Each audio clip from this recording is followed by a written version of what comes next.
Hai, selamat datang kembali di channel Wahigo, dan di video kali ini saya nggak akan mereview tema dulu seperti biasanya. Karena di sini saya kedatangan sebuah laptop dari Asus, dan di sini saya udah pakai selama 2 minggu kurang lebih. Dan ini adalah Asus ZenBook Duo UX 482. Yang mana dia adalah sebuah laptop yang punya dua layar sekaligus, yaitu dual screen, yang mana saya juga udah pernah ngeliat sebenarnya udah lama banget. Ini adalah laptop seperti ini, dan baru kali ini bisa nyobain laptopnya secara langsung. Dan ternyata experience-nya lumayan bagus. Untuk itu saya makanya excited banget buat ngasih tahu kalian pengalaman saya selama menggunakan laptop ini seperti apa, dan excited banget buat ngasih reviewnya ke kalian semua lewat video ini. Nah, laptop yang saya pakai ini adalah ZenBook Duo yang dia tuh menggunakan RAM sebesar 16 GB, terus dia juga menggunakan SSD 500 GB dan menggunakan prosesor Intel generasi ke-11 yaitu adalah i7. Dan kalau kalian beli laptop ini, dia tuh bakalan langsung dapat Windows 10 Home. Anyway, kalau boleh jujur, ini tuh adalah laptop tercanggih yang pernah saya pakai selama ini. Karena memang laptop saya ini baru satu-satunya, dan itu pun satu-satunya saya pakai dari dulu.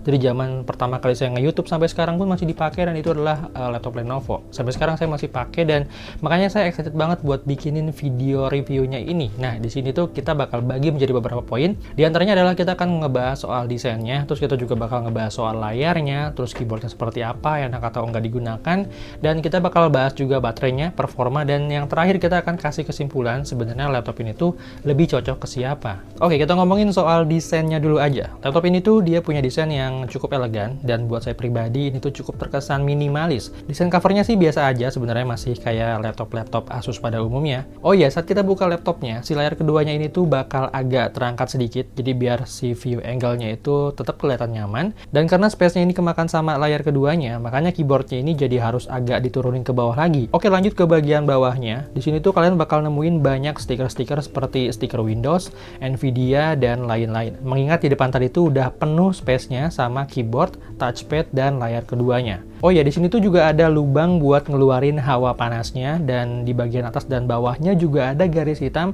yang berfungsi buat anti-slip pas laptopnya ini ditaruh di atas meja. Oh ya, untuk speakernya sendiri juga ada di bagian kanan dan kirinya kayak gini bentuknya, dan ini dia tuh udah pakai speaker Harman Kardon, yang mana suaranya ini bisa dibilang cukup bagus dan memang kedengeran cukup enak. Dan ada beberapa slot di bagian kirinya juga. Di sini ada slot HDMI dan 2 port Type-C yang bisa kalian pakai buat nge-charge dan keperluan lain. Di bagian kanannya ada slot USB Type-A dan juga ada audio jack 3,5 mm dan slot micro SD buat transfer data. Anyway, untuk ukurannya sendiri ini tuh bisa dibilang cukup compact, dan juga beratnya bisa dibilang nggak terlalu berat juga, dan memang bisa dibilang cukup ringan karena cuma 1,6 kg aja. Kalau dibandingin sama laptop saya yang lama, jelas ini tuh lebih ringan daripada laptop saya yang lama yang itu tuh bisa sampai 2 kiloan beratnya. Dan bagusnya lagi, Asus di sini udah ngasih bonus tas kecil seperti ini buat nyimpen laptopnya. Sekarang kita bahas ke bagian yang menurut saya ini adalah bagian paling keren dari laptop ini, yaitu adalah layarnya. Jadi si laptop ini tuh dia tuh punya dua layar, yang mana untuk layar utamanya ini tuh punya layar berukuran 14 inch, 1080 pixel dengan panel IPS 60 Hz karena ini bukan laptop gaming. Udah 100% sRGB juga, dan dengan bezel yang bisa dibilang cukup minim.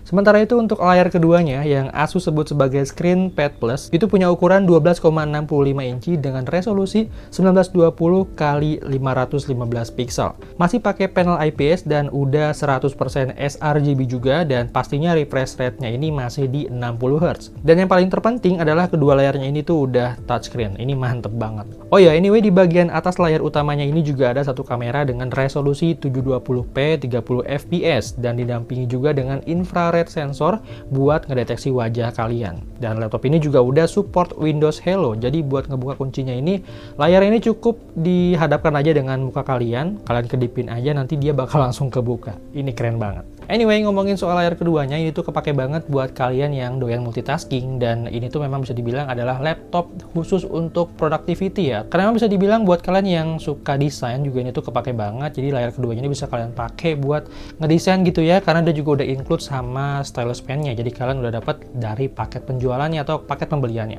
Nah, di sini juga kalian bisa pakai ini buat ngedit-ngedit video di Adobe Premiere Pro, karena saya juga pakai itu ya, jadi saya bisa pakai dua workspace sekaligus di atas dan di bawahnya. dan ini memang bisa dibilang lebih mempercepat proses editing kalian. Cuman sayangnya ketika saya pakai Adobe Premiere Pro yang versi paling tinggi nih di laptop ini buat ngedit video 10 menit dengan footage 1080 pixel, dan itu udah saya kasih beberapa efek dan pokoknya udah pol-polan banget ya.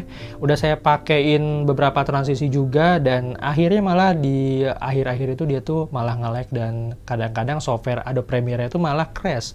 Ini saya memang disayangkan sekali sih kenapa bisa sampai seperti itu, padahal memang bisa dibilang RAM-nya ini cukup besar karena dia tuh pakai RAM 16 GB. Tapi kalau menurut saya sih ini tuh bukan kesalahan dari si laptopnya, tapi kesalahan dari si softwarenya yang mungkin memang belum stabil atau mungkin terlalu berat dan terlalu tinggi untuk si laptop ini. Oke, sekarang kita beralih ngomongin keyboardnya. Keyboard di laptop ini tuh enak banget, asli, empuk, dan udah ada backlightnya. Dan backlightnya ini bisa kalian aktifin lewat tombol yang ada di keyboardnya juga. Kalau pas lagi nggak digunain, dia bakal mati sendiri secara otomatis. Di sebelah kanannya juga ada tombol buat switch layar utama ke layar kedua atau sebaliknya.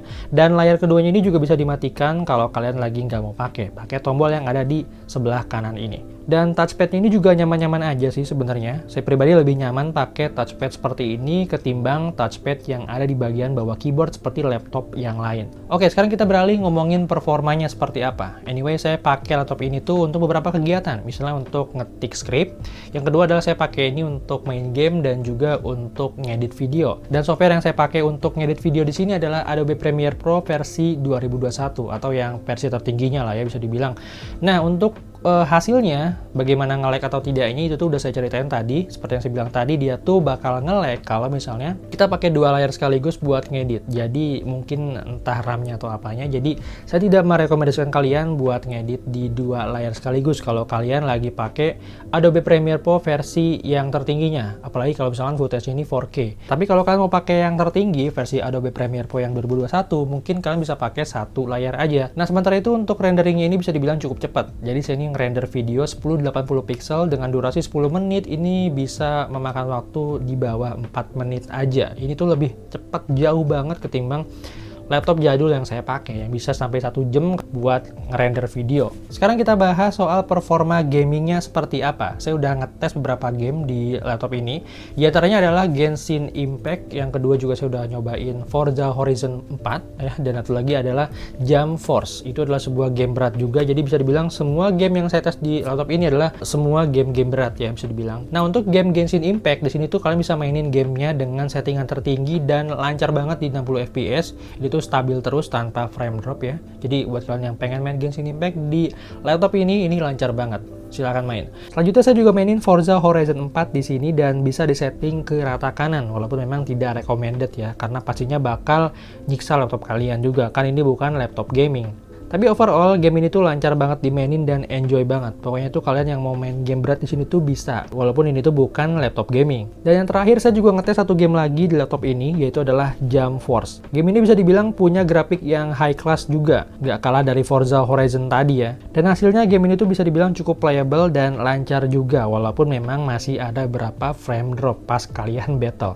Dan yang terakhir, kalau soal baterainya itu nggak ada masalah banget ya. Kalian bisa pakai laptop ini tanpa harus di-charge, dan itu bisa bertahan sekitar 6-7 jam untuk kegiatan biasa seperti ngedit-ngedit ringan, untuk browsing, untuk nonton YouTube, dan juga untuk ngetik misalnya. Oh ya, dan untuk durasi nge-charge ini juga nggak terlalu lama, sekitar 2 jaman aja. Dan kalau kalian mau pakai powerbank juga bisa banget. Tergantung kalian pakai powerbank apa, support atau tidaknya. Oh ya, kesimpulannya laptop ini tuh sebenarnya buat siapa sih cocoknya? Kalau dilihat dari performa dan juga dari desainnya, saya bilang ini memang bisa lebih cocok untuk kalian yang suka desain, atau mungkin buat kalian yang suka ngedit video, atau kalian adalah tukang edit video gitu ya. Dan ini memang bukan laptop gaming juga, tapi kalau kalian mau pakai ini buat ngerjain tugas-tugas kuliah, buat Zoom meeting, dan untuk keperluan lain di kuliahan atau mungkin di pekerjaan, ini bisa banget kalian pakai dan bisa kalian pilih banget, karena memang dia juga selain bisa buat productivity, dia juga bisa dipakai buat nge-game, dan masih oke banget nih kalau misalkan kalian mau pakai laptop ini buat gaming.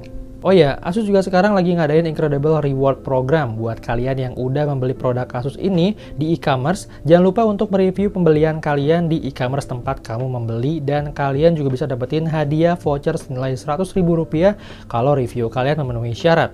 Oke, sekian dulu video kali ini. Buat kalian yang tertarik dan pengen cek harga dari laptop ini, bisa langsung cek linknya di deskripsi video. Dan makasih banget buat kalian yang udah nonton video sampai habis.